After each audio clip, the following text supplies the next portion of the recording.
Bueno, pues buenas tardes a todos los asistentes. Muchísimas gracias por estar una vez más en uno de estos seminarios que preparamos desde la sociedad con tanta ilusión. Y bueno, pues es para mí un placer conocer y presentaros a Victoria Reyes porque, bueno, pues tiene un currículum impresionante, pero lejos de todas las métricas académicas que podamos decir de ella. Como veréis, su trabajo es especialmente interesante para, bueno, pues aquellas personas que estamos trabajando o interesadas en la endobiología, ¿no?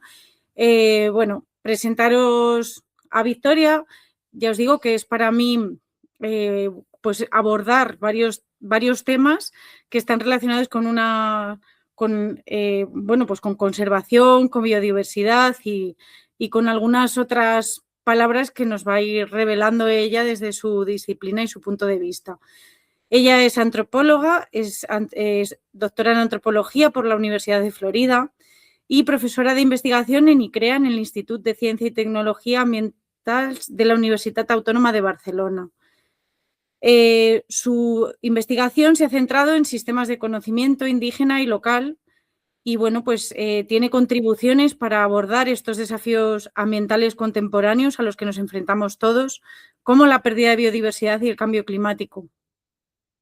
Me ha gustado mucho conocer que ella entre el 99 y el 2004 vivió y trabajó con el pueblo Simané en Amazonia boliviana y que, bueno, pues de alguna manera eso fue el impulso, impulsó un amplio trabajo en muchas otras comunidades indígenas y en otros países, bueno, desde México, Camerún, Indonesia y Senegal, son algunas de las referencias que he encontrado. Es cofundadora del Laboratorio de Análisis de Sistemas Socioecológicos en la Globalización, que es un grupo dedicado al estudio de efectos del cambio global sobre los sistemas socioecológicos. Algunos de los proyectos en los que está implicada ahora mismo, que a mí también me ha gustado y quería señalaros, se implica con las especies clave, esto me ha gustado mucho, culturales para el codiseño de una gestión biocultural para la conservación de la naturaleza. En cuanto a su trayectoria científica, que es abrumadora, incluye más de 400 publicaciones registradas y más de 30.000 citas. Esto significa que es una de las investigadoras más punteras que tenemos a nivel nacional. Ha participado en foros internacionales sobre biodiversidad y cambio transformador y contribuido a dar visibilidad a los conocimientos ecológicos locales e indígenas. Entre sus reconocimientos destacan la medalla Narcís Monturiol, su elección como miembro internacional de la National Academy of Science de Estados Unidos y su incorporación a la Academia de Agricultura de Francia. En 2025, ya muy cercano, porque creo que fue en noviembre, relativamente cercano a la actualidad, ha recibido el premio Rey Jaume I de Protección del Medio Ambiente. En este premio se destaca su investigación transdisciplinar sobre estas relaciones entre seres humanos y medio ambiente, destacando esta importancia de los sistemas de conocimiento indígena y local en una acción climática y en la conservación. Y bueno, pues eso, por último, pues destacar eso, que es una forma especial de entender la conservación en la que entran en diálogo pues esta ciencia, digamos, más pragmática con otros saberes en los que se tienen en cuenta la dimensión social y la escucha a otras culturas que además están alejadas de esta perspectiva occidentalizada que obviamente tenemos, ¿no? Entonces, nada, bienvenida, muchísimas gracias por aceptar este simposio y nada, estamos deseando escucharte, así que cuando quieras, gracias. Bueno, pues muchas gracias por la generosa presentación y yo también quiero empezar dando las gracias a todos y todas las asistentes. Bueno, primero a la organización por invitarme al coloquio y luego a los que estáis aquí, pese al calor, pese a la hora, que ya es un poco tardecito, las 6:30, ¿no? El final de curso y todos los diferentes cosas de la vida cotidiana que todos tenemos, así que tomarse una horita para venir a escuchar es de agradecer. Lo que voy a presentar hoy es esta idea de cómo los pueblos indígenas y las comunidades locales cuáles son sus percepciones y cómo documentan ellos los impactos que tiene el cambio climático en la biodiversidad. Lo que voy a presentar, la gran parte de lo que voy a presentar no es un trabajo que yo haya hecho sola, es un trabajo que viene de un proyecto financiado por el ERC, por el European Research Council, que se llama precisamente Local Indicators of Climate Change Impacts, las contribuciones del conocimiento local a la investigación sobre el cambio climático, y que, como podéis ver aquí, pues tiene un gran número de personas. Justo antes de empezar la presentación, me están diciendo, uy, has publicado tanto, pero bueno, nadie hace nunca nada de todo esto solo, y aunque hoy estoy yo aquí presentando, pues lo que voy a presentar se nutre de contribuciones, de ideas, de trabajo de un equipo muy grande. Entonces, bueno, quería empezar remarcándolo esto, porque si no a veces parece como que, uy, ¿cuánto ha hecho? ¿No? Pero en realidad es el trabajo de un equipo. Entonces, voy a empezar presentando un poquito el contexto de este proyecto LICHI, que era un poco más grande que lo que voy a presentar en la segunda parte, ¿no? Entonces, la primera parte voy a presentar un poco el proyecto LICHI, y en la segunda, más en concreto, me voy a centrar en el tema de los impactos en la biodiversidad. Entonces, la idea, pero quería empezar contextualizándolo porque es un proyecto un poco complejo, y entonces, para dar un poco de contexto. Entonces, la idea principal de ese proyecto es que los pueblos indígenas y las comunidades locales, que tienen una historia larga de interacción con el medio ambiente, mediante esa interacción con el medio ambiente han desarrollado sistemas de complejo que son muy complejos y que les pueden ayudar a entender los impactos o sea, cómo el cambio climático, la variabilidad climática afecta a los sistemas biofísicos en los que ellos viven. En este mapa muestro es un mapa en el que se ven la distribución de las estaciones meteorológicas. ¿Y por qué esto es importante? Bueno, pues la mayoría de los estudios sobre el cambio climático, o por lo menos hasta el momento en que empezamos este proyecto, la mayoría se basaban en estimaciones de las estaciones meteorológicas. Entonces, si os fijáis en este mapa, en las zonas que están más oscuras, no sé si se ve el cursor, pero aquí las zonas que están más oscuras, cada uno de estos puntitos son estaciones meteorológicas que se utilizan para hacer, para tomar los datos que se usan luego para hacer proyecciones de qué va a pasar en el cambio, en esas partes del mundo, cómo va a afectar el cambio climático. Pero si os fijáis, algunas zonas tienen muchísimas estaciones meteorológicas y otras zonas, ¿no? Como aquí en Brasil o en la parte del norte de África, bueno, en casi toda África, hay muy pocas estaciones meteorológicas. ¿Qué significa esto? Esto significa que cuando se van a hacer proyecciones usando datos de lo que ha pasado en el pasado, de estas zonas no sabemos nada. Entonces hay como un vacío de conocimiento porque los datos instrumentales no cubren unas partes muy importantes del mundo. Entonces la idea de este proyecto es que ha sido que en esas zonas vive gente, y que porque esta gente tiene estas relaciones tan profundas con el medio en el que viven, ese conocimiento nos puede ser útil para entender los impactos del cambio climático. Obviamente, yo no fui la primera en tener esta idea, y ya hay mucha literatura anterior a este proyecto en la que se había explorado esta idea, ¿no? Aquí solo pongo algunos de los ejemplos de artículos que son anteriores, en su mayoría anteriores al proyecto, en el que en diferentes lugares del mundo, en el Ártico, en la Amazonía boliviana, en Burkina Faso, en Colombia, en Australia, ¿no? Diferentes investigadores miran precisamente a esta idea de qué saben los grupos indígenas, comunidades locales, cómo perciben, cómo reportan ellos el cambio climático. Pero estos estudios, a pesar de que había varios, eran sobre todo casos de estudio y no estaban repartidos de forma uniforme en el globo, ¿no? En el mundo, sino que pues dependía de que un investigador se le ocurriese o tuviese la posibilidad, entonces hacía un caso de estudio.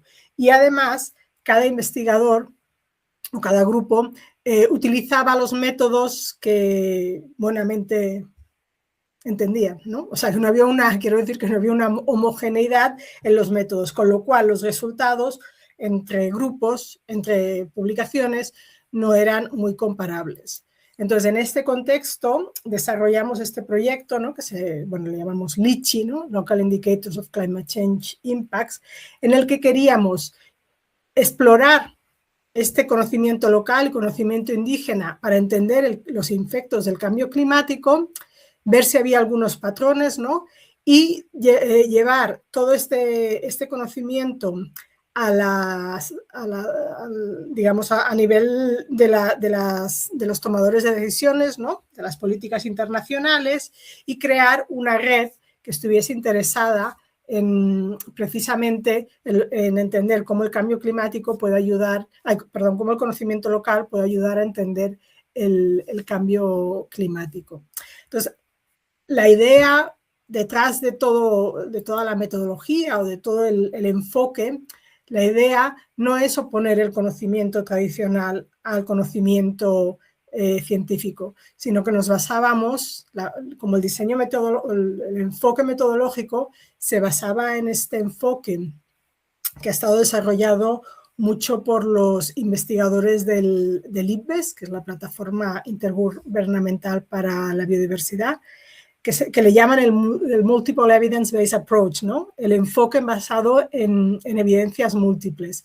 Entonces, la idea de este enfoque es que la realidad, sería este circulito que hay aquí en la parte superior, la realidad es muy compleja, ¿no? Y entonces, para entenderla, para comprender la realidad, comprender con H, ¿no? La realidad, necesitamos muchas perspectivas. Y entonces, cada una de estas perspectivas nos da una visión que nos ayuda a tener una visión más enriquecida. Entonces, aquí, por ejemplo, en esta figura podemos imaginar que los más colores en azul son las ciencias y los colores más rojos son otras formas de conocimiento, ¿no? Entonces, incluso dentro de las ciencias, pues uno tiene las ciencias sociales, las ciencias naturales, la climatología, ¿no? Y en el conocimiento, pues tienes conocimiento local de un grupo o de un grupo indígena, etcétera. Entonces, la realidad nunca la vamos a poder entender o comprender del todo, ¿no? Pero teniendo muchas formas de conocimiento que traen formas de evidencia diferentes, pues podemos tener una visión más enriquecida de lo que es esta realidad. Entonces, la idea del proyecto en sí no era oponer o ver si lo que dice la gente está de acuerdo o no está de acuerdo con lo que dicen los datos científicos recogidos con las estaciones meteorológicas. Esto no era lo que nosotros queríamos ver. Lo que nosotros queríamos, este proyecto quería, es aportar otra forma de entender esta realidad compleja. Y entonces, claro, el reto aquí, y una de las cosas con las que el proyecto quería contribuir era cómo salir del tema de los casos de estudio.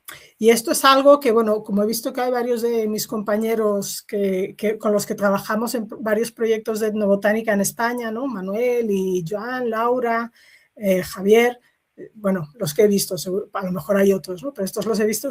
Ahí desarrollamos que le estoy diciendo porque quiero reconocer que el parte del diseño metodológico lo experimentamos conceptualmente en esos trabajos que ya hicimos en etnobotánica en España, ¿no? Que era ver cómo hacer unas encuestas o cómo hacer unos métodos de recogida de datos que fueran a la vez locales, porque a la gente les tienes que preguntar cosas de su medio ambiente, pero que nos permitieran generalizar o crear o decir cosas que afectan o que representan a todos, ¿no?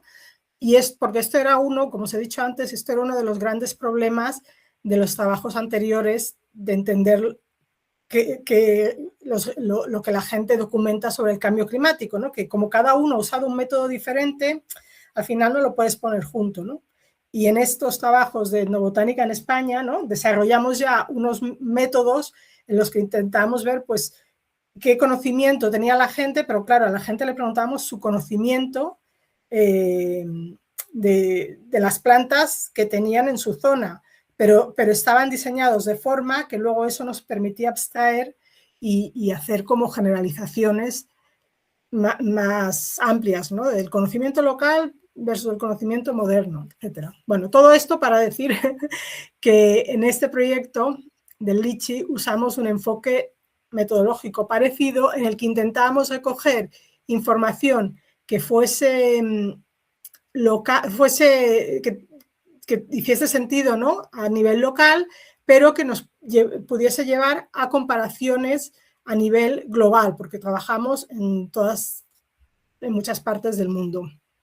Entonces, esto estaba basado, pues, primero en hacer una recogida de datos más cualitativa, ¿no?, participando mucho con las comunidades, haciendo observación participante y entrevistas en grupos focales, y luego unas encuestas ya más estructuradas que nos permitían llevar a esta comparativa local. Esto era importante porque quiero remarcar, este es el mapa de todos los lugares en los que trabajamos, ¿no? El proyecto LICHI trabajó en 52 sitios, entrenamos a 60 partners, ¿no? Le llamamos a 60 miembros que participaron en la red en el 2019. Y entonces vino el COVID y todo el mundo se tuvo que volver a su casa.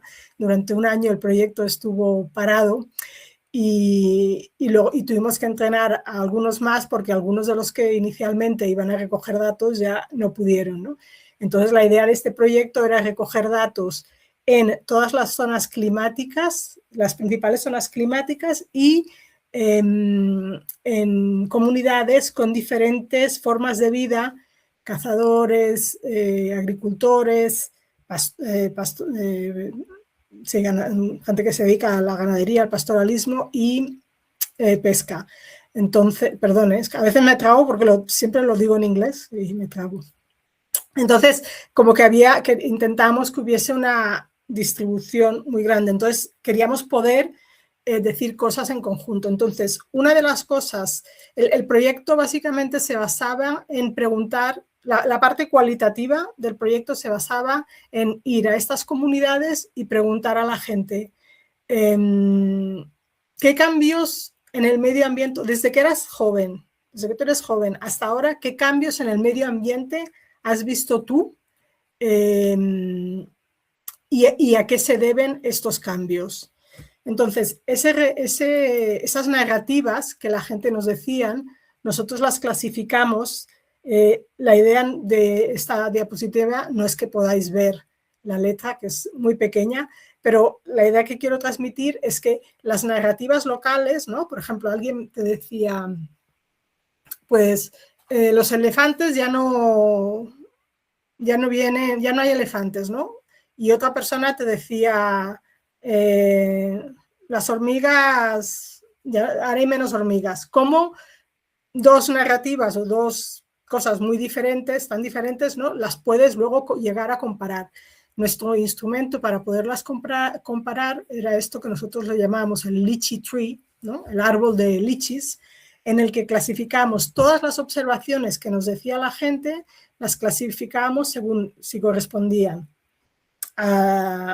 Observaban cambios en el clima, por ejemplo, decían, han dejado de llover, hace más calor, todos estos, ¿no?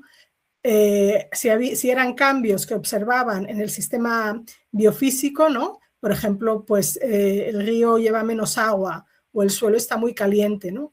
O si eran cambios en el sistema de la vida, ¿no?, en el life system le llamábamos, en el que te decían, pues por ejemplo, esto de los elefantes que vienen menos, o que los peces ya no desovan en la misma época, o que las mariposas ya no van a las mismas flores porque las flores florecen en otro momento y la mariposa no puede venir, ¿no? Entonces, dentro de esa clasificación, pues volvíamos a clasificar. La observación se refiere al sistema, no sé si lo podéis ver, pero aquí son ejemplos, ¿eh?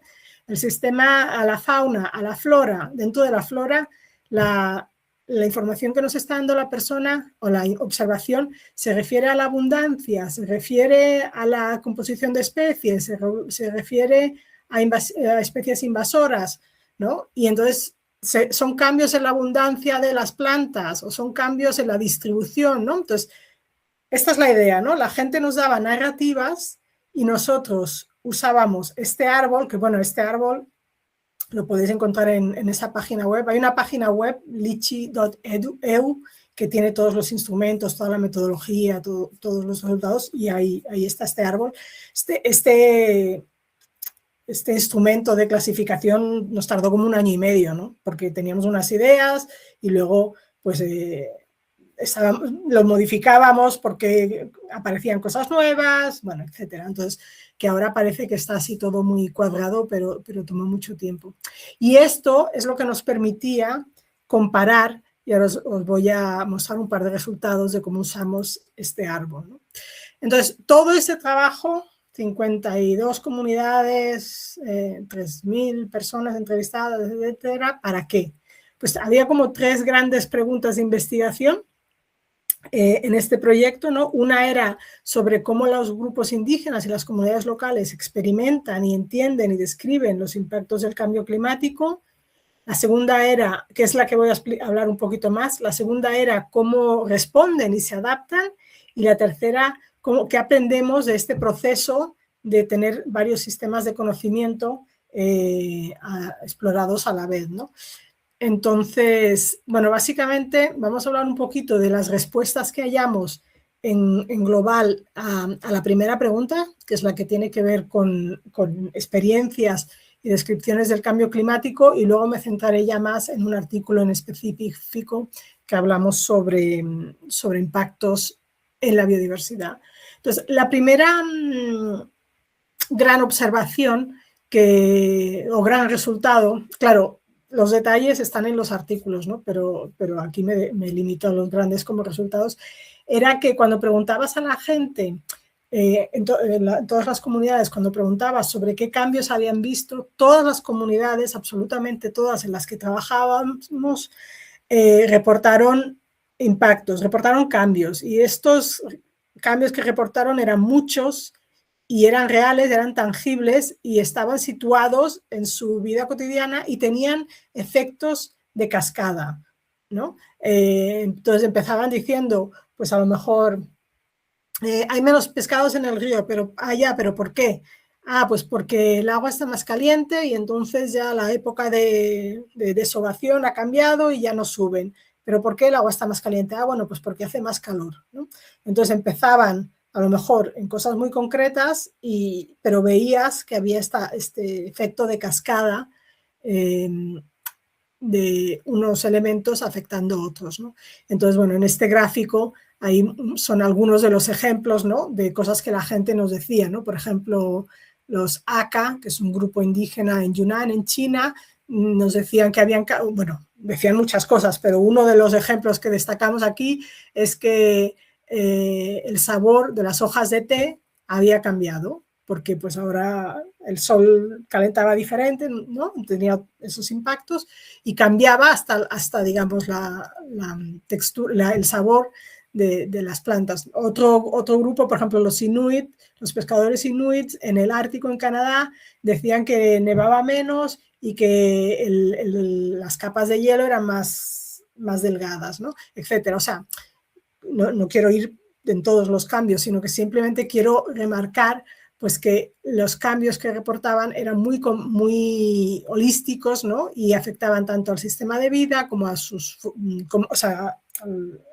al medio ambiente, ¿no? En general, a la naturaleza, a sus vidas y a los sistemas físico y climático en el que vivían.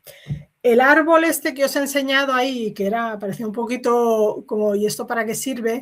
Pues ese árbol nos sirvió para poder clasificar y hacer un conteo de estas cosas que nos reportaba la gente, qué eran realmente, ¿no? Entonces, aquí en este gráfico de aquí vemos o muestro el porcentaje de las observaciones en los diferentes sistemas de vida, ¿no? Y entonces recogimos en total en los 52 sitios de estudio unas 1.600, 1.700 casi observaciones de impactos del cambio climático. Aquí pone Site Agreed Observations, porque bueno, yo os he dicho que preguntábamos a la gente, pero el proceso era un poco más complejo, ¿no? Hacíamos entrevistas individuales y luego hacíamos grupos de discusión en los que llevábamos estas observaciones y solo las considerábamos si toda la comunidad estaba de acuerdo en que esta observación había sido así, ¿no? Si había acuerdo en que este había sido un cambio que todos observaban. Entonces aquí vemos que la mayoría de las observaciones que nos reportaron, ¿no?, de estas 1.600, la mayoría se refieren al sistema atmosférico, básicamente lluvia, temperatura, cambios en las estaciones, vientos. Y el segundo sistema donde había más reportado era el medio ambiente, la biodiversidad en general, ¿no?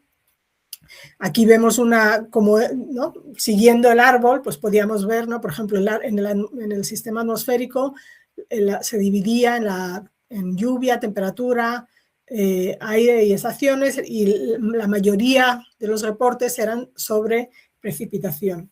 Y en el sistema, digamos, en la naturaleza, en la biodiversidad, la mayoría de las observaciones tenían que ver con cambios en la agricultura y en la flora terrestre, ¿no? Entonces, bueno, esto era, o sea, que la idea de esto es que ese sistema, ese árbol, ¿no?, que creamos, después nos ha permitido ver, pues, todos estos, cómo se distribuyen esta percepción del cambio climático. Y aquí es interesante decir que la mayoría dentro de este árbol, ¿no?, de clasificación, los impactos de cambios en la precipitación son mucho más importantes, más importantes que la temperatura, porque muchos de los sistemas en los que trabajamos, pues como dependen de la agricultura, ¿no?, estaban ahí relacionados. Cambios en la precipitación les afectan mucho sus formas de vida.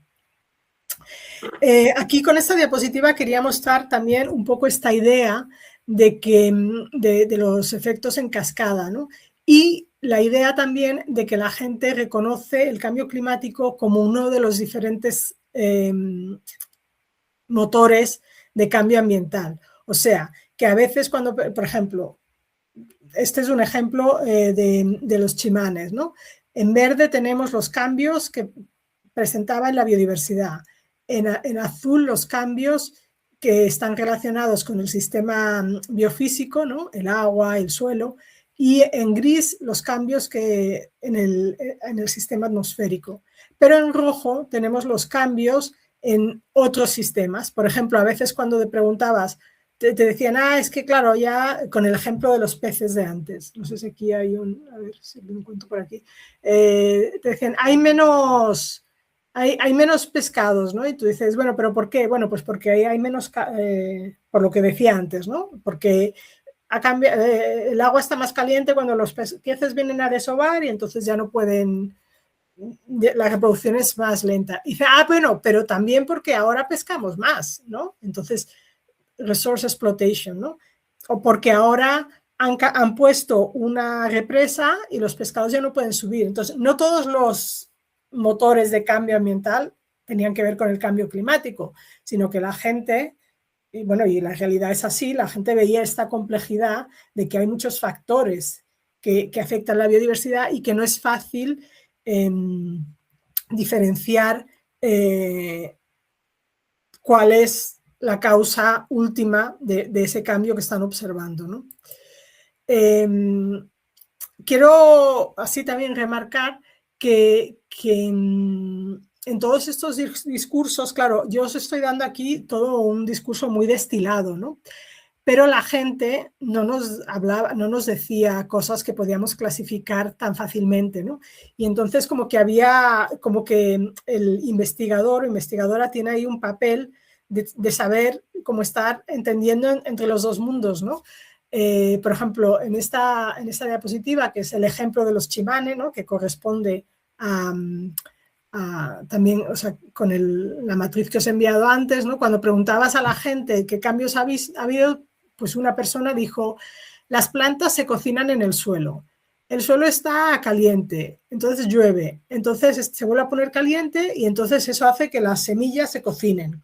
Entonces, claro, esto es como la gente nos lo contaba y entonces como que también hay todo un trabajo de interpretación, pero también a veces una desfiguración puede ser de lo que la gente dice, ¿no? Por eso es importante, pues como que toda esta información luego contrastarla con ellos para ver si hemos entendido o si se les representa adecuadamente, ¿no? Pero quería traer un poquito aquí esta idea de las voces locales, ¿no? Y no solo a veces son materiales, sino que también a veces algunas de las formas de representar esto del cambio climático tienen que ver con cómo se conceptualiza, ¿no? Y me gusta mucho esta cita de este líder Yanomami, que no es una cita del proyecto Lichi, ¿no? Pero que la uso, que dice, para mí el cambio climático es la venganza de la Tierra, ¿no? Entonces es como que ya es algo que va más allá del entendimiento científico, ¿no? O sea, ¿cómo lo clasificas esto, no? Pues esto lo tienes que clasificar como que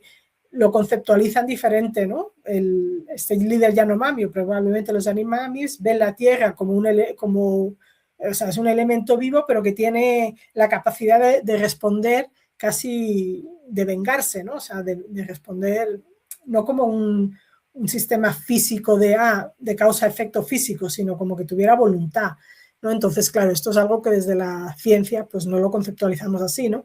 Pero como que esto nos lo hemos encontrado y hay que también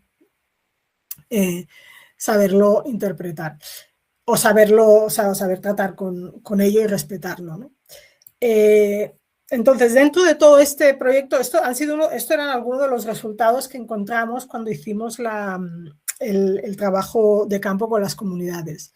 Como os he dicho, bueno, una parte del proyecto, como os he dicho, durante el año 2020 nadie se fue al campo porque estábamos todos encerrados en nuestros apartamentos sin poder salir, olvídate del campo, ¿no? Entonces hubo un momento en que hicimos también bastante revisión de literatura porque nos dio como miedo de, uy, no vamos a poder nunca hacer este proyecto. Y algunas de las preguntas que recogíamos con datos de campo también las intentamos explorar en la literatura.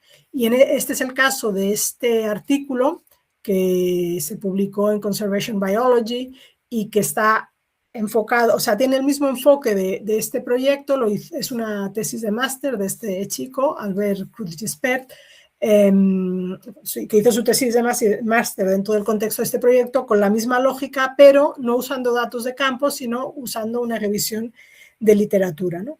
Y él se concentraba específicamente en cómo estos reportes del cambio climático, o sea, todos estos, pero se concentraba en los efectos en la biodiversidad. Y aquí él sí que hizo este trabajo de intentar ver cómo esto se complementa o corresponde con reportes científicos. Y bueno, lo que voy a decir está todo, si a alguien le interesa luego seguir o ver un poco los detalles, pues está publicado en ese artículo, ¿no?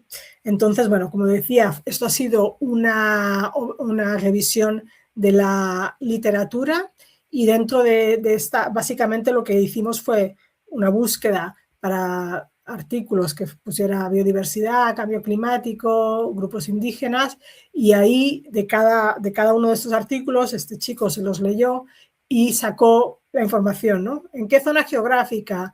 ¿De qué parte de la biodiversidad habla, ¿no? Es animales, son plantas, microorganismos, etcétera. ¿Qué impactos están reportando? Y luego comparamos estos resultados que salían de esta lista, o sea, de esta clasificación, con información que recopila la IUCN y que es la que usan muchas veces los científicos. Entonces, la muestra de claro, la muestra aquí puede ser un poco más grande porque como está basada en la literatura, ¿no? Entonces, bueno, básicamente analizó casi 300 documentos, pero había 291 casos de estudios al final, ¿no? Porque algunos se eliminaron. Documentó unas 2.500 observaciones, ¿no? Que afectaban a unas 1.700 taxa, pero de estas solo había unas 500 que pudimos encontrar en las listas de la IUCN, ¿no? O sea que hay como 1.200 de las que no sabemos si la IUCN las considera amenazadas por el cambio climático o no. La distribución geográfica de esta información que analizó Alberto, que analizamos en este artículo, pues básicamente corresponde sobre todo en Asia, África, obviamente como la distribución también de grupos indígenas o de estudios no está distribuido random, ¿no? Sino que hay zonas que están más estudiadas o hay zonas donde hay más poblaciones indígenas, pues esto no es representativo, pero bueno, son los datos que hay. Y muchos, casi la mitad de los casos de estudio estaban en lugares que son considerados hotspot, ¿cómo se dice hotspots? Bueno, de biodiversidad. Bueno, aquí en la primera gráfica vuelvo a mostrar la misma información, ¿no? En qué regiones, macroregiones hay más información, pero también muestra qué formas de vida, de qué formas de vida hay más información. Como os decía, en el proyecto LICHI usamos como 4 grandes categorías, ¿no? Agricultura, pesca, hunting gathering, ¿no? Caza y recolección.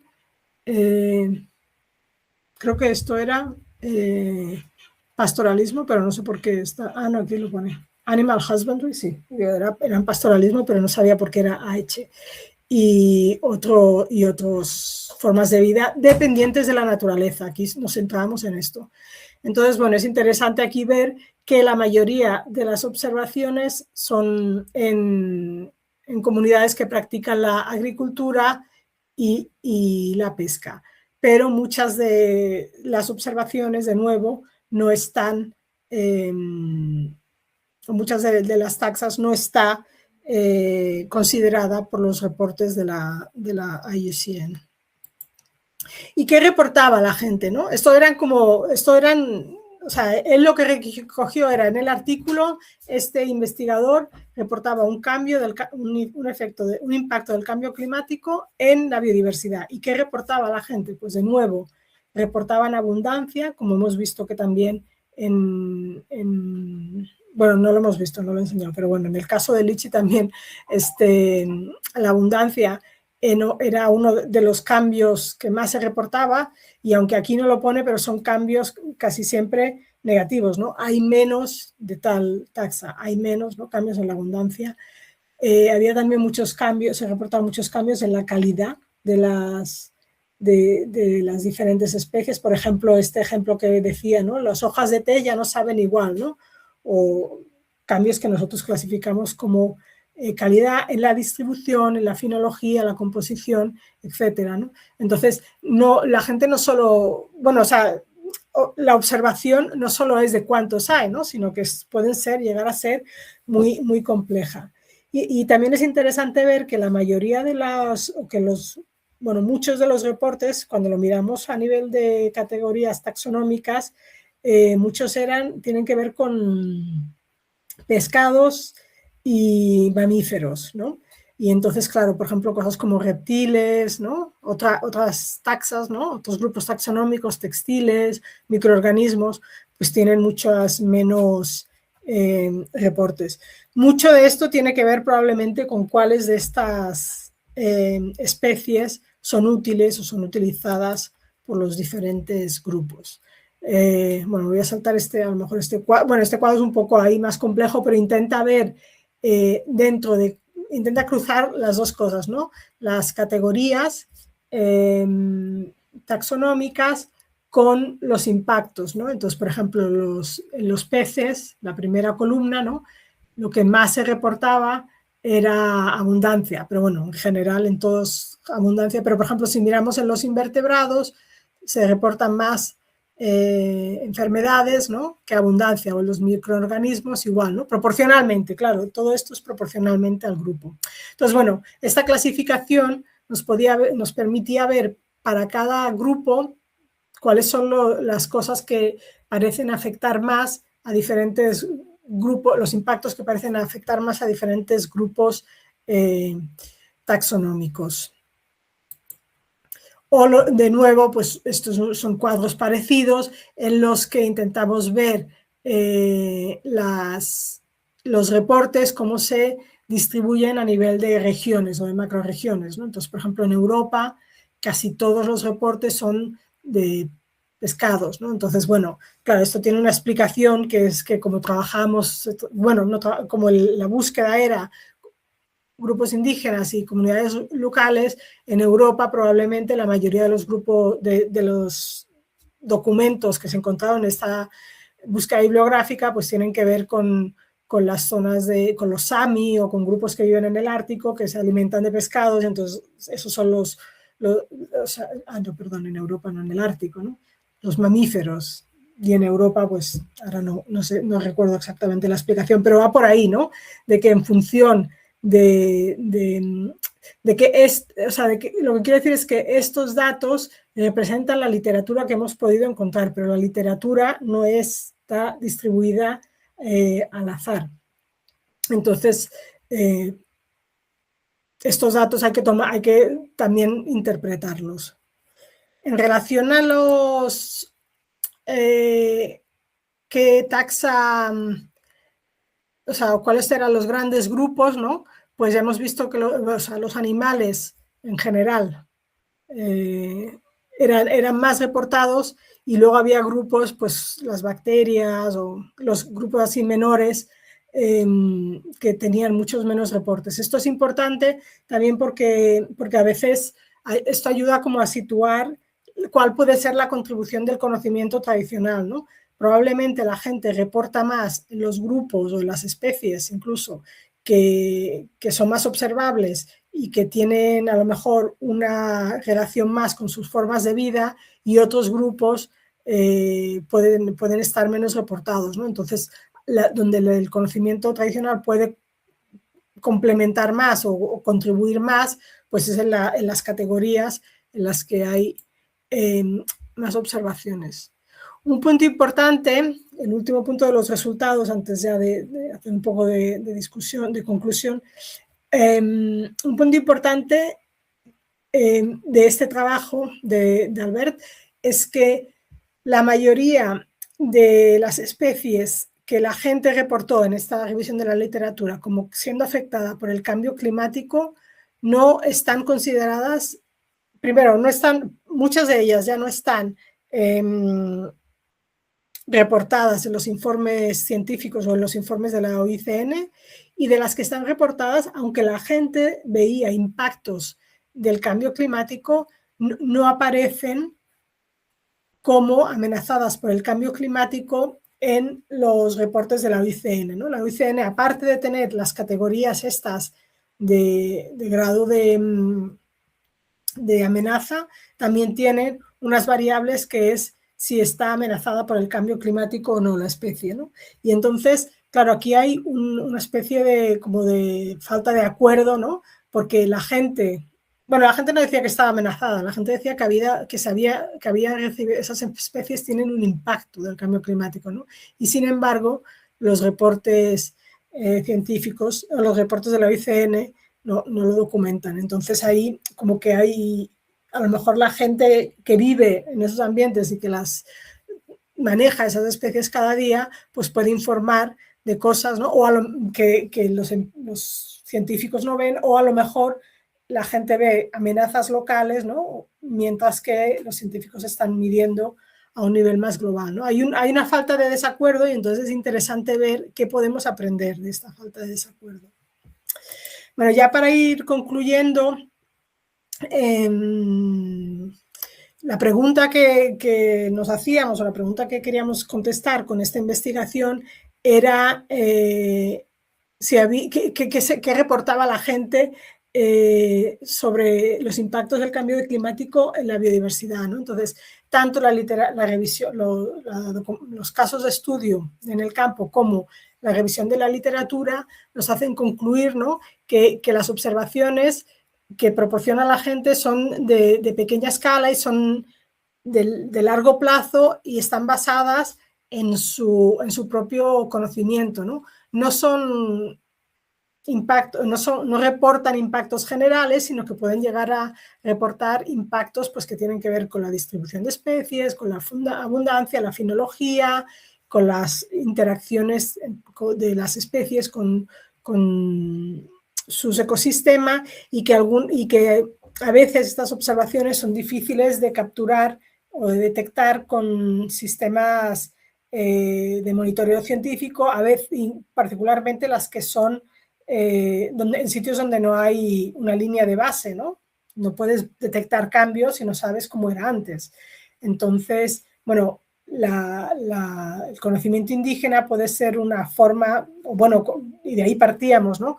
Pues aporta un valor a la información, o sea, a la investigación del cambio climático y la biodiversidad, porque trae otra información diferente y puede constituir una base para el monitoreo ambiental. Otra de las conclusiones, y este tiene que ver con este trabajo que he presentado al final, es que los informes científicos, los informes políticos, ¿no? Las políticas que se basan solamente en la información científica y no utilizan el conocimiento indígena pueden estar llevando a conclusiones equivocadas, ¿no? Porque como hemos visto en esta última diapositiva de la IUCN, ¿no? Pues puede ser que especies que se consideran amenazadas localmente por la gente que las utiliza por el cambio climático no lo estén o no aparezcan como tal en los informes científicos. Entonces, al usar solo una forma de conocimiento, uno puede llegar a hacer políticas que están sesgadas, ¿no? Entonces, esta idea de que los grupos indígenas y las comunidades locales o la gente en general, ¿no? Que vive en sitios en los que no hay monitoreo científico, así como más estructurado, pueden ayudar a llenar este vacío, ¿no? En datas en relación pues, a degradación del hábitat, de especies invasoras, extracción de recursos, etcétera, ¿no? Entonces, es un elemento importante para la coproducción del conocimiento. Y bueno, solo acabar diciendo, pues es que claro, todo esto tiene limitaciones, ¿no? Hay una limitación geográfica y como ya he dicho, ¿no? O sea, ese estudio, esta revisión, pues se basa en los datos que había. Entonces hay zonas que son mucho más difíciles o menos prospectadas que otras, ¿no? Y hay grupos que no están suficientemente representados, entonces a veces, claro, las conclusiones pues también hay que tener cuidado, ¿no? Y en general, pues claro, esta es la idea, ¿no? General del proyecto, ¿no? En que se pueden integrar el conocimiento local sobre la biodiversidad con otros sistemas científicos de monitoreo, pero reconociendo toda esta información y los derechos que tienen los pueblos indígenas. Y aquí nada, otra foto, esto es una foto de los que nosotros le llamamos el core team, ¿no? La gente que estuvo ahí más, no los 50 partners que recogieron datos, muchos de ellos también recogieron datos, sino la gente que estuvo aquí, el equipo en el ICTA, en el día a día, gestionando el proyecto. Y también agradecerles a ellos. Y aquí lo dejo.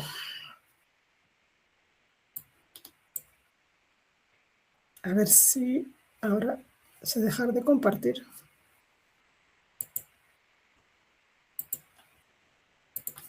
Muchísimas gracias, muy interesante. Muchas gracias. Muchas gracias, fue muy interesante. Pasamos, si queréis, a la ronda de preguntas, que tenemos tiempo todavía y nada, pues ¿hay alguien interesado en hacer alguna pregunta que levante la mano?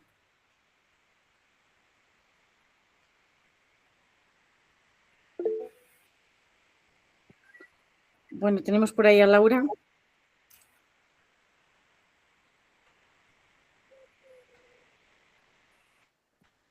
¿Hablo? Sí. Hola, Vicky. Que muchas gracias por la charla, porque claro, yo estuve más implicada en los inicios y me ha gustado escuchar todos los resultados que ha habido, que la verdad es que es impresionante. Y bueno, me queda la curiosidad, como has dicho, como esa parte de recoger los datos de forma también colaborativa, ya que se ha hecho este esfuerzo tan útil y tan necesario, si de alguna manera se va a mantener el tiempo para poder seguir con ese monitoreo basado en el conocimiento local o solo se consigue si hay investigadores? O sea, ¿ha habido gente local entrenada que sí que va a seguir metiendo datos o eso es imposible si no está la financiación, ¿no? Es un poco la duda, si esto es sostenible sin un proyecto tan grande. Bueno, el proyecto estaba diseñado con esa idea en mente, pero luego la realidad a veces le puede a uno, ¿no? Entonces, Claro. hubo dos iniciativas que tuvimos, una basada en Conecte, era una idea de hacer una plataforma de ciencia ciudadana en la que la gente pudiese recoger datos. Esta iniciativa incluso recibimos financiación adicional de un proof of concept que le llaman en el lenguaje de la Unión Europea. La llevamos bastante adelante, pero al final no la seguimos, primero porque, como bien sabemos los que hemos estado en Conecte, se necesita una persona ahí animando a la plataforma, pero también porque nos encontramos con que las conceptualizaciones de la gente eran muy difíciles. O sea, los diferentes grupos indígenas lo ven de formas tan diferentes que hacer una base de datos en la que todos se sintieran cómodos nos resultó imposible. Entonces trabajamos con varios grupos indígenas en el diseño y la conclusión fue pues, que es que esta idea de los científicos de llevarlo así de estructurarlo todo era imposible. La otra iniciativa que tuvimos era, bueno, estos partners que estuvieron trabajando, algunos eran estudiantes de doctorado, otros eran gente que trabaja en las comunidades y se les ha entrenado para recoger esa información, pero más que seguir recogiendo información en otros sitios, el objetivo era como que esto llegase a políticas públicas, ¿no? Entonces sí que mucha de esta información ha informado al final a plataformas grandes como el IPCC, ¿no? Del cambio climático, la plataforma de cambio climático, he estado metida en la UNESCO en cosas de patrimonio incultural y cambio climático, o sea que esto como que varios de los miembros lo han llevado a informar a políticas públicas, pero algo así como que más gente siga recogiendo casos de estudios no existe, aunque el protocolo es abierto y a veces hay gente que creo que lo usa, ¿no? Porque me escriben y me preguntan, ¿no? Hay un MOOC también, un curso de estos online, que también describimos todo esto. Hay varias iniciativas, pero no sostenidas desde nosotros, sino que como que dejamos ahí los materiales y la gente los puede usar. Pero bueno, se podría repetir dentro de unos años para ver la evolución, porque ya hay así que esto genera un baseline, digamos, ¿no? Sí, claro, eso por supuesto, Buena idea para un proyecto. Gracias, Vicky. Manuel. Bueno, pues muchas gracias. A mí también me ha gustado mucho, pues después de conocer algunas cosas, pero no había muchas que no las conocía y conocíamos un poco del principio. Y la verdad es que es bastante, es muy impresionante, ¿no? Estos mapas en los que aparecen trabajos por todo el mundo. Uno de los mapas en los que nos representaste los trabajos, decías que había face to face, me había parecido, otros que eran online. Bueno, no sé si nos lo puedes poner otra vez, ese mapita. Sí. Porque te quería hacer alguna pregunta sobre él. Sí. Y creo que es mejor si lo vemos. Creo que ahí está. Sí. Claro, cuando yo he visto este mapa, una de las cosas que más me ha llamado la atención es que, por ejemplo, Estados Unidos estaba muy, ¿no? Prácticamente no teníais nada en Estados Unidos. Claro, entiendo que Siberia debe ser bastante difícil trabajar y que se animara gente. Bueno, o sea, la primera cosa es enhorabuena por conseguir algo tan brutal. Luego me llamó la atención este de allí de Groenlandia. Bueno, entonces un poco la pregunta es ¿cómo se consigue algo así? Sí. ¿Cómo se consigue una red así? A mí me parece algo absolutamente alucinante, diríamos. Y luego, si nos puedes contar un poco más, pues de esos porqués. ¿Por qué conseguís uno ahí en Groenlandia, en un sitio que a mí me parece absolutamente imposible, ¿no? Pero, sin embargo, en Estados Unidos no hay casi aporte, ¿no? Sí. Sí, este mapa es el resultado de un diseño ambicioso y una realidad práctica y logística de lo que le pasa a uno en la vida, ¿no? El diseño del proyecto originalmente era 50 casos de estudio, porque calculé que con 40 era suficiente, entonces dije 50 porque algunos van a fallar, ¿no? Entonces esta era la idea, distribuidos en 5 o 8 en cada una de las grandes zonas climáticas, entonces tenía que haber en zonas polares, en zonas de nieve, en los trópicos, zonas áridas y zonas templadas, ¿no? 5 en cada uno. Y luego repartidos en las grandes como formas de vida, digamos, o livelihood strategies, ¿no?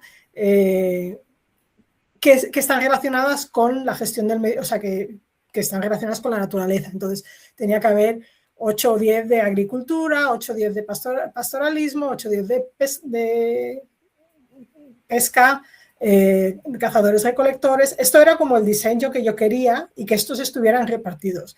Luego, evidentemente, algunas de estas formas de vida, por ejemplo, pesca, en el Sáhara no hay. Entonces, claro, o en las zonas áridas hay menos. Entonces, claro, es muy difícil como que los casos estuvieran repartidos en esa matriz, era imposible. Eso ahí ya era una primera cosa. Después, eso es lo que yo quería. Entonces, para conseguir esto, hice como un llamado, un call, ¿no? En el que yo invitaba a gente que tuviese relación, o sea, que tuviese contactos en uno de estos sitios de estudio a participar en el proyecto.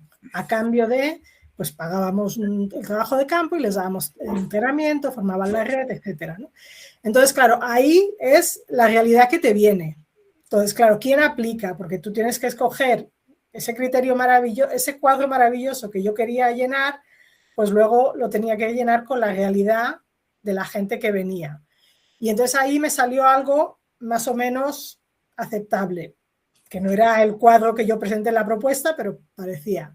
Y entonces ahí entrené a la gente, estos son los face-to-face,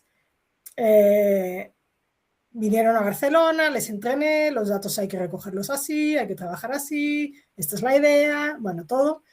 Y entonces ahí todo el mundo se fue a su casa y llegó el COVID y todo el mundo se quedó en su casa. Entonces ahí, de los 50 que habíamos entrenado, a lo mejor 10 o 15, cuando ya el COVID pasó, ya no estaban en capacidad de hacer el trabajo de campo, pues porque he tenido un hijo, porque me han dado el postdoc, porque he cambiado de tema. Entonces, claro, un año después la gente, no todos siguieron.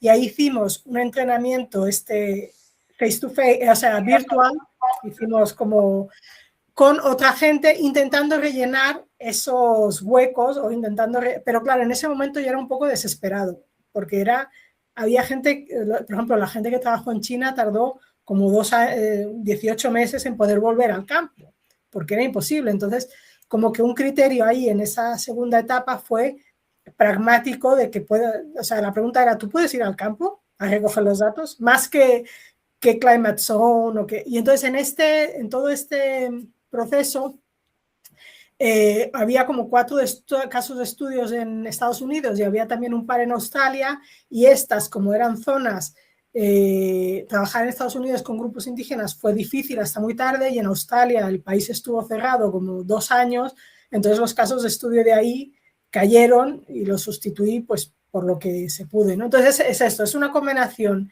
entre, hay otro mapa que, bueno, no lo he preparado, pero que muestra pues qué actividades principales había en las comunidades, y por ejemplo pues también había más comunidades agricultoras y menos, por ejemplo, cazadores recolectoras, había muy pocos, ¿no? Entonces como que es una mezcla entre como pensar el diseño y luego hacer lo que puedes con lo que la vida te da, porque la realidad era esa. Por ahí, no sé si te contesta la curiosidad esto. Sí, me contesta la curiosidad y me interesa la solución también, porque muchas veces aprendemos de este tipo de cosas. Mira, otra cosa que me gustaría preguntarte es un poco sobre el trabajo que nos has presentado al final y nos hablabas, en este estudio se hacían un poco comparaciones entre lo que había aportado las comunidades locales indígenas y sus diferencias y similitudes con los estudios científicos sobre conservación. Entonces, la primera es una pregunta súper concreta. Has hablado también, tanto aquí como en el anterior, que se reportaban cambios relacionados con las plantas invasoras, ¿no? Con las plantas, con todo este tipo de plantas. Entonces, no lo sé si te acuerdas, pero me gustaría un poco, si sabes o recuerdas, cuál era en general la percepción de las comunidades indígenas sobre este tipo de plantas. ¿Veían un gran peligro en ellas? ¿Les parecía menos peligroso de lo que los científicos dicen? Algunas les parecían muy peligrosas, pero otras les parecían muy beneficiosas. No sé si tienes recuerdos, porque entiendo que tú has estado un poco por encima de todo y a lo mejor es una pregunta que tú no me puedes ¿cómo se llama? Responder, pero bueno, tenía mucho interés en este aspecto. Efectivamente, no te puedo responder en concreto de estos, pero sí hace poco hicimos un artículo de opinión ahí en Nature Plants con una investigadora australiana sobre precisamente ese tema de las plantas invasoras y ella, el punto que ella argumentaba y que, bueno, no sé qué tan representativo es. Claro, hablar de todos los grupos indígenas es imposible, ¿no? Porque cada uno lo ve de una manera, las plantas, los efectos que van a tener también son diferentes en cada sitio, etc. Pero ella aportaba esta idea de que en su comunidad se han integrado, o sea, esta idea de invasoras es una idea que tampoco la tienen tan así, sino que han llegado, ha habido plantas nuevas que han llegado y las han integrado y las gestionan de maneras en las que ahora forman parte de su gestión, ¿no? Entonces, como que este concepto de invasor, en el caso este concreto, no lo veían tan así como negativo, sino bueno, pues ha llegado un elemento nuevo a nuestro ecosistema, vamos a trabajar con él y vamos a ver qué es lo positivo, qué es lo negativo. Por lo menos esta visión existe. Claro, sí, me llamaba la atención porque al principio cuando lo has contado no has hablado de, o sea, no sé acuerdo si en algún gráfico de que sí, que efectivamente había la mención, pero bueno, entiendo lo que me dices y me parece interesante. Bueno, perdona, aquí, claro, eso tiene que ver con un comentario que también he hecho, que no sé si lo he hecho superficialmente, de cómo todo lo que la gente nos ha dicho, nosotros luego lo hemos traducido a nuestro sistema de clasificación. Entonces, a lo mejor la gente dijo, pues, ¿qué cambio hay? Pues hay el cambio que ahora hay esta planta y a lo mejor el investigador, porque claro, como tú bien has dicho, yo no estuve vigilando la codificación de cada uno, el investigador vio que esta planta es una que los científicos la clasifican como invasora y la clasificó así. Entonces lo que sale aquí es una mezcla entre lo que la gente dijo y cómo nosotros como investigadores lo interpretamos con nuestro conocimiento, ¿no? O sea, que es interesante, es un debate interesante. Sí, sin duda, sin duda. Y bueno, ya la última pregunta, que no quiero monopolizar. Cuando nos has presentado precisamente esta diapositiva en la que hay distintas percepciones con el conocimiento pues, más científico, ¿verdad? Y con el conocimiento local, nos has presentado un poco plantas que unos dicen que sí están amenazadas, otros dicen que no. ¿Habéis podido analizar, o eso era totalmente imposible, amenazas concretas, ¿no? Que a lo mejor hacen que se consideren que es lo que las hace que estén amenazadas? Imagínate una planta que se utiliza su madera, por ejemplo, una planta medicinal. Que en ese sentido hubiera diferencias, es decir, que los científicos digan, no, es que esta planta está muy amenazada por sobrerecolección y sin embargo las poblaciones digan lo contrario, o si hay coincidencias, pero claro, igual es demasiado concreto como para este estudio, ¿vale? Sí, es un detalle, digamos, o sea, que son detalles que claro, no sé si en los 300 o 200 y pico artículos que se revisaron, pues en alguno debía estar y en otros y en otros no, pero sí que no se miraron todas las amenazas, solo si la ICN la reportaba como amenazada por el cambio climático. No, las otras amenazas no las miramos, ¿no? Y porque a la gente lo que digamos, el objeto de estudio era impactos del cambio climático. Pero el punto aquí es que cuando uno encuentra estas diferencias, no hay que decir este está bien, este está mal. Hay que ir a ver precisamente lo que tú dices, ¿no? Entonces, o sea, ¿y por qué la gente dice una cosa y los científicos dicen otros, ¿no? ¿Cuál es porque de eso se aprende, ¿no? Pero no te puedo decir así en concreto. Sí, y un poco por indagar ya en esto, perdonadme que insista. Por tu experiencia, por ejemplo, en este tema que estamos hablando, ¿cuál sería la aportación diríamos, de todos este tipo de estudios sobre conocimientos tradicionales hacia la biología de la conservación? Es decir, ¿se podrían incluir datos de la población para ayudar a que estas categorizaciones, diríamos que tuvieran una mayor influencia por parte de la población? O sea, yo entiendo que estas categorías tienen que ver con unas medidas, entonces no me refiero a eso, sino me refiero a las consecuencias de estas clasificaciones, de que una planta o un animal tenga esta clasificación y la relación con los conocimientos locales. Eso es un poco la pregunta. No sé si es demasiado vaga.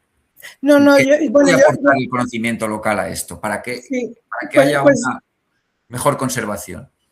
Pues yo creo que un aspecto importante que aporta mucho es que es en qué ponemos el enfoque, ¿no? Porque si la UICN, como he dicho, en las listas de qué especies están cambiando con el cambio climático, la gente documentamos 1.700. De estas, solo un tercio están en la lista de la UICN. ¿Qué quiere decir eso? Bueno, la UICN tampoco puede explorar todas las especies, pero si solo coincidencialmente hay menos, o sea, solo hay un tercio de las que la gente dice, esto es porque la gente tiene intereses bueno, yo lo interpreto como que la gente tiene intereses en especies diferentes de que la UICN. Entonces, cuando se hacen políticas de conservación, se van a tomar las especies que la UICN considera amenazadas, pero esas no son las que le importan a la gente.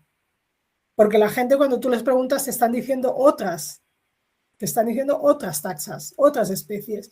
Entonces, ¿cuál es la política concreta? La política concreta es que, bueno, hay que conservar lo que los biólogos digan, pero también lo que la gente diga, ¿no? O sea, como que si no tienes la lista de las especies que la gente te dice que son importantes, ¿no? Porque los científicos usan unos criterios que son los nuestros y que están, bueno, eso no es cuestión de bien o mal, ¿no? Pero que con esos criterios tú llegas a una lista y la gente tiene sus propios criterios y llegan a otra lista. Entonces, si tú quieres hacer una política de conservación, tendrás que mirar las dos listas para que sea inclusivo, ¿no? No sé si se entiende. Sí. Bueno, muchísimas gracias, Vicky, y enhorabuena porque la verdad es que es impresionante el trabajo. Un placer escucharte. Gracias. Bueno, yo he levantado la mano y he visto que, porque también quería, como estáis con este tema y nos toca, y creo que invito a Carmen también a preguntar.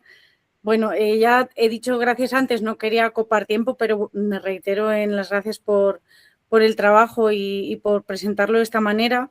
Y estoy especialmente interesada entre la interacción de estas dos disciplinas, ¿no? Invitaba a Carmen porque Carmen y yo somos ahora mismo las representantes del grupo de especialistas de especies de la IUCN en España para plantas vasculares y para plantas no vasculares, y para todo el grupo de plantas vasculares y no vasculares, Carmen. Entonces, a mí me parece que aquí hay cuestiones que podemos trabajar juntos, ¿vale? Que además yo creo que es uno de los intereses que yo tengo más fuertes, y es como, digamos, que unir estas dos disciplinas, y es una de las cuestiones que más me interesan. Deciros que de hecho la IUCN tiene varias listas, y una de ellas son las plantas medicinales, las plantas útiles, y que continuamente se están evaluando. Otra cosa es que cuando con los criterios de evaluación de la IUCN, que no son perfectos para todos los grupos taxonómicos, pero que tienen que ser de alguna manera regulados para que funcionen igual, de la misma manera en todos los sitios, ¿no? Que estos criterios sean homogéneos, estandarizados, transparentes. Bueno, obviamente, claro, hay unas especies que van a entrar en estos criterios y otras que no, pero sí, o sea, siempre se están continuamente revisando listas.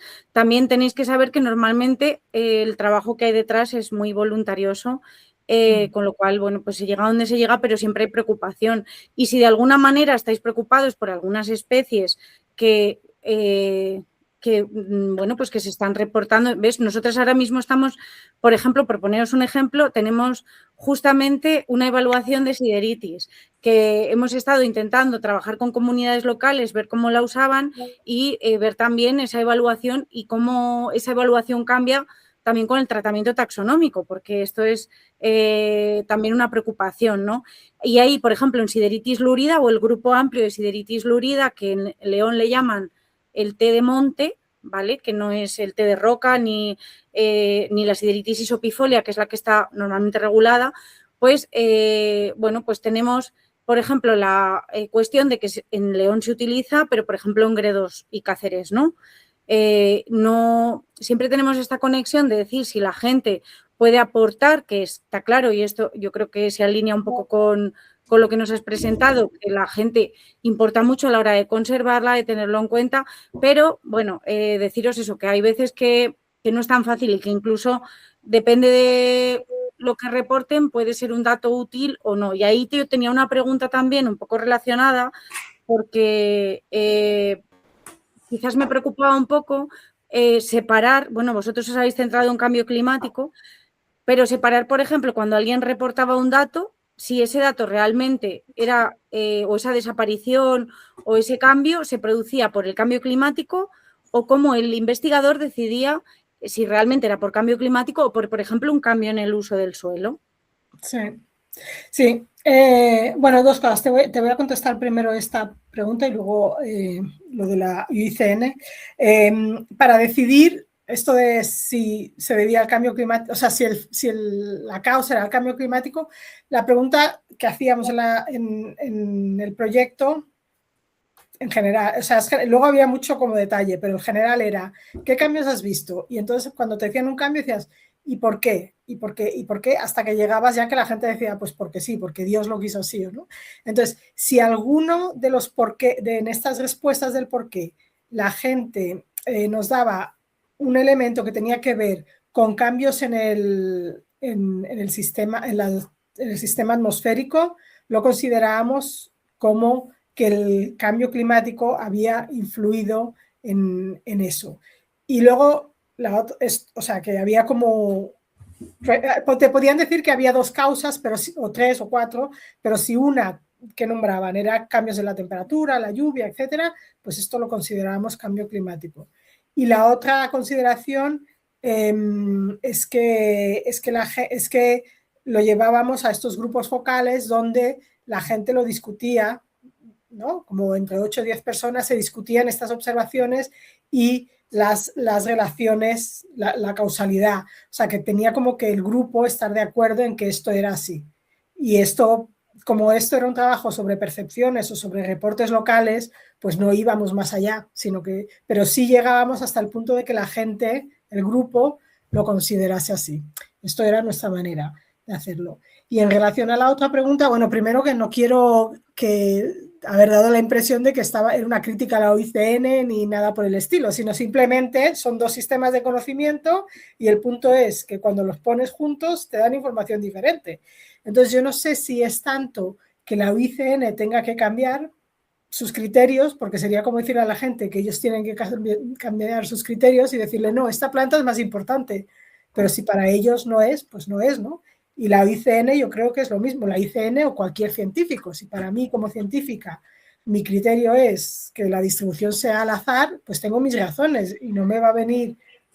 Siempre hay estos ejemplos, ¿no? Que el científico que quiere hacer un monitoreo y entonces quieres ver cuántos monos hay, tú tienes tu transecto y entonces viene el indígena y te dice, no, pero si quieres ver monos, no tienes que hacer ese cosa al azar, tienes que ir allí que están todos los monos. Y tú dices, no, ya, pero es que mi criterio es un transecto al azar. Porque entonces, yo no creo que la UICN ni ningún científico ni nadie tenga que cambiar sus criterios si están razonados, igual que la gente no tiene que hacerlo. Lo que sí, a nivel de las políticas, es un elemento como ya un poco más arriba, ¿no? El que va a diseñar políticas tiene que entender que como hay grupos que usan diferentes criterios y que todos son válidos, pues a la hora de elaborar estas políticas no puedo escuchar solo lo que me diga la UICN. Pero no porque eso esté mal, sino porque me dio una visión, volviendo a al dibujito del Multiple Evidence-Based Approach, ¿no?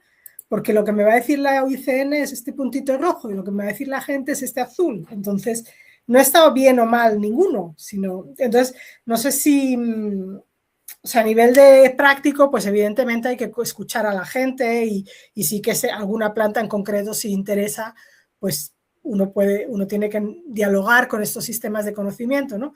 Pero a nivel como más conceptual, la idea es que si el sistema de conocimiento es coherente en sí mismo, pues no tiene por qué cambiar o adaptarse al otro, sino que los que hacen políticas, estos sí son los que tienen que oír a los diferentes grupos. No sé si me he explicado. Sí, sí, yo también, sí estoy de acuerdo con, o sea, obviamente que creo que hay un cruce de conocimientos aquí que está súper relacionado y sí, y yo tampoco, bien lo que quería explicar era eso, que no es un sistema tampoco tan cerrado, que Sí. Realmente se están revisando continuamente listas, hay unas prioridades que son las que más se van a acercar a esos números, pero tienen que ver muchas veces con la preocupación o lo que se pone en la mesa, ojo, que, o sea, está continuamente, y nada, ya básicamente, que era la pregunta que también quería cómo hacerte desde el principio, porque me llamaba la atención, o quizás, y más ahora que has cruzado estas dos cosas, me proponía, y os lo lanzo también por aquí, porque quizás se puede pensar en,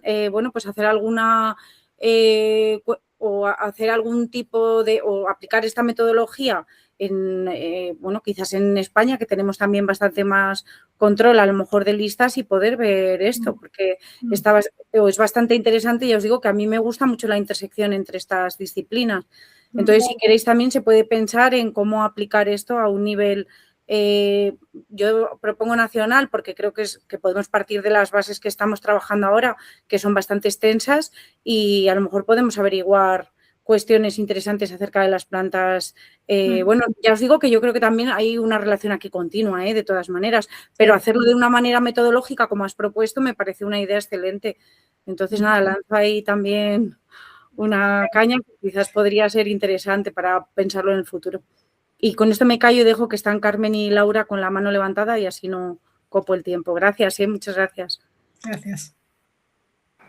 Bueno, yo voy a ser mucho más breve que Estrella, aunque tiene relación con el tema. Lo primero, quiero felicitarte porque me ha encantado la presentación, la conexión entre disciplinas y además los puntos que habéis tocado. Me parece fantástico y además un proyecto para seguir trabajando.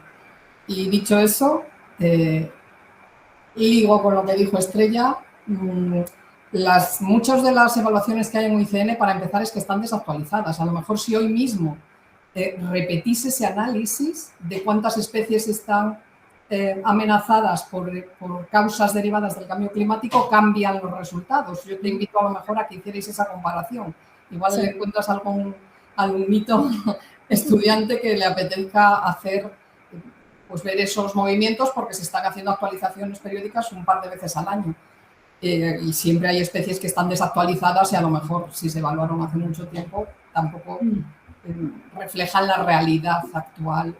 En España, cuando se hacen evaluaciones, una de las razones principales de riesgo de amenaza es derivada del cambio climático, porque ese análisis se hace para la flora silvestre, me refiero, ya no para la flora útil.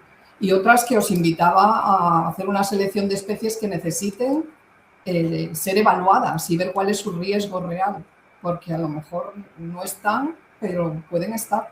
Igual que existe la evaluación de los parientes silvestres de las plantas cultivadas o de las plantas medicinales o de las que están en directivas supranacionales, pues podrían estar de ese grupo de plantas que son de vuestro interés. Abiertos a colaborar. Muy bien, bueno, muchas gracias. Gracias a ti. Y Laura, si quieres. Pues la verdad yo me quedé antes con ganas de preguntar y he dicho, bueno, pues voy a aprovechar. Porque claro, Vicky, tú tienes una posición que ninguno de nosotros yo creo que tenemos en el mundo, ¿no? A nivel de contacto con que llegue el conocimiento tradicional a unas esferas de políticas públicas globales, ¿no?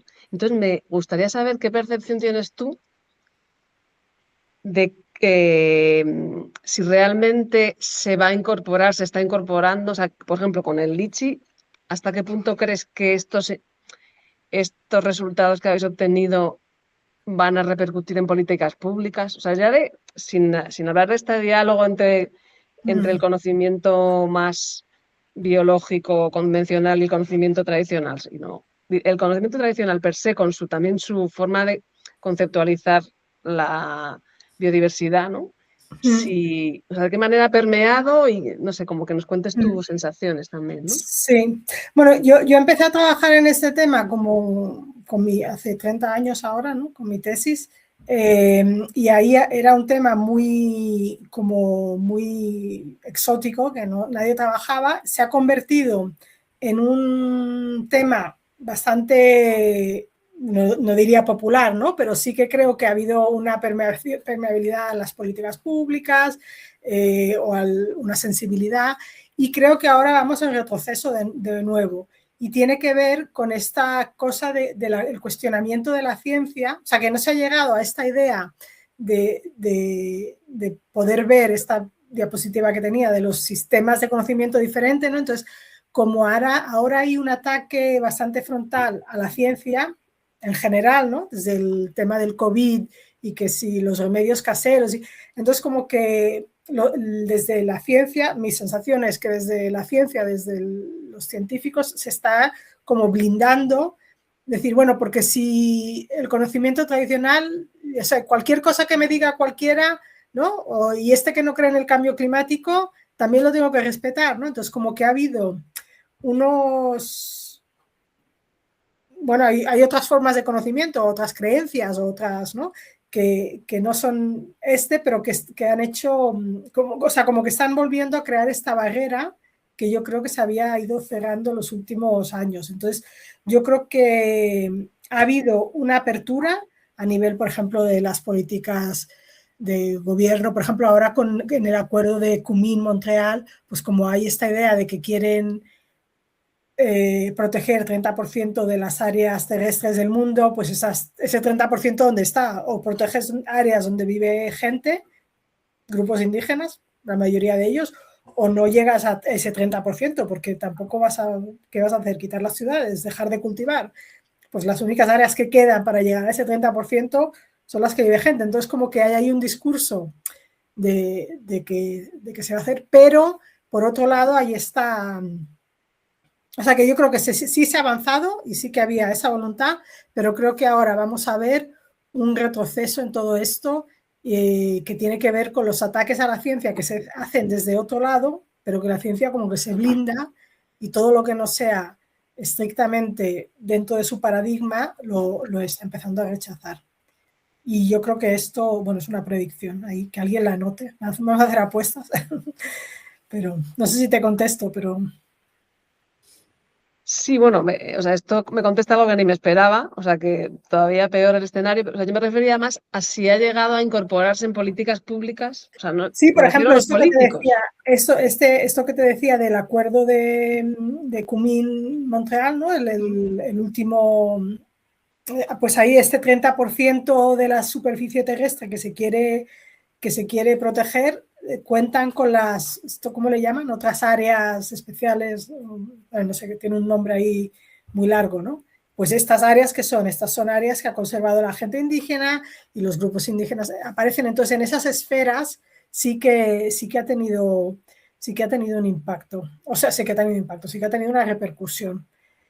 Ahora, siempre y cuando, desde la perspectiva de los gobiernos, ¿no? Siempre y cuando no signifique darle tierras a la gente o reconocer los derechos de la gente. Bueno, es muy complicado, es un tema político muy complicado, pero yo sí creo que sí que ha habido un reconocimiento dentro de ciertos límites, o no un reconocimiento, un impacto.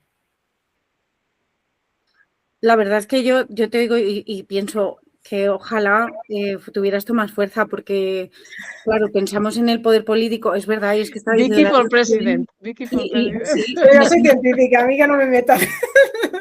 me siento como que o sea, ni siquiera la IUCN tiene ningún peso realmente. Luego, por ejemplo, el listado de especies protegidas, ni siquiera por comunidades, ¿vale? Llevamos tiempo luchando. Bueno, lo que hemos vivido con el lobo, por ejemplo, ha sido precisamente esto, una lucha entre cierto conocimiento, ¿no? Y cuando, bueno, pues no deberían de estar ni reñidos nunca y desde luego la política debería de ir por otro lado, que no fuera el simple hecho de recibir votos. Entonces, ojalá que no veamos esa recesión, sino que tu trabajo tome más fuerza, porque yo sí que creo que la intersección real entre pues precisamente eso, lo que se conoce, que no está tan alejado, si es que al final beben de lo mismo, que son los datos, las observaciones. O sea, realmente, si somos objetivos, deberíamos de tener percepciones alineadas, ¿no? En algunos casos, y siendo honestos, que luego aquí entran intereses, ¿no? Que es otra cuestión. Pero que ojalá, de verdad, vamos, el mundo se rigiera por ese gráfico que has puesto de conocimientos que de alguna manera están hilados, ¿no? Y se entrelazan. Muchísimas gracias. No sé, estamos en hora. Manuel tiene una última intervención. No, ni siquiera es una pregunta porque ya no estamos en hora. Solamente recordar que cualquiera que necesite algún tipo de certificado, que nos escriba a la Junta o que nos llegue para que se lo podamos emitir, de asistencia, me refiero. Nada, y muchas gracias una vez más, y yo sigo insistiendo que creo que aquí tenemos trabajo. Yo creo que te escribiré también y me gusta mucho, vamos, me ha gustado especialmente hoy por eso, porque me muestra que hay un camino en esta intersección que creo que es pues precisamente eso, el futuro de las políticas. Ojalá cambiemos.